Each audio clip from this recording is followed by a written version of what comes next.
আজকের ডেটে কারোর সঙ্গে আর তর্ক করতে একদমই ভালো লাগে না। যে যা বলে তার একটাই উত্তর দিই, ঠিক আছে। কারণ তর্ক করে সত্যি আর কোনো লাভ নেই। আজকে মনে হয় সত্যি ম্যাচুরিটি আসছে, বড় হচ্ছে।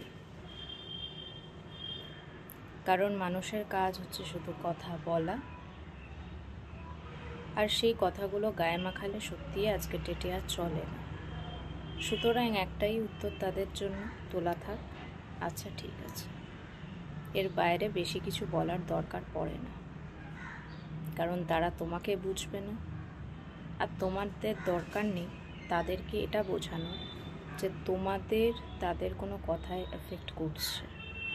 কারণ মানুষের কাজ হচ্ছে শুধু বলা, তাদের কাজটা তারা করেই যাবে। সুতরাং একটাই উত্তর তাদের জন্য, তোলা থাক।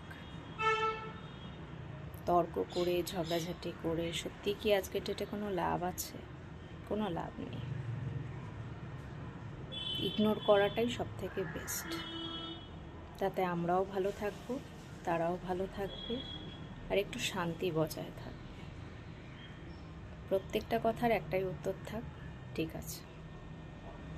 এতে দেখবে কোনো রকমের কারোর সঙ্গে কোনো ঝামেলা, ঝাঁটি, ঝগড়া কিচ্ছু হচ্ছে না, আর তোমরাও ভালো আছো। অনেক তো তর্ক করে দেখলাম, এবার একটুখানি শান্তিতে থাকাটা খুব দরকার। নিজেদের জীবনে আমাদের এত প্রবলেমস আছে যে লোকের কথায় কান দেওয়ার আর সময় আর ইচ্ছা কোনোটাই রাখা উচিত নয় বলে আমার মনে হয়। সবাই সুস্থ থাকো, ভালো থাকো, তর্কের মধ্যে যেও না, নিজের মধ্যে থাকো, ভালো থাকো।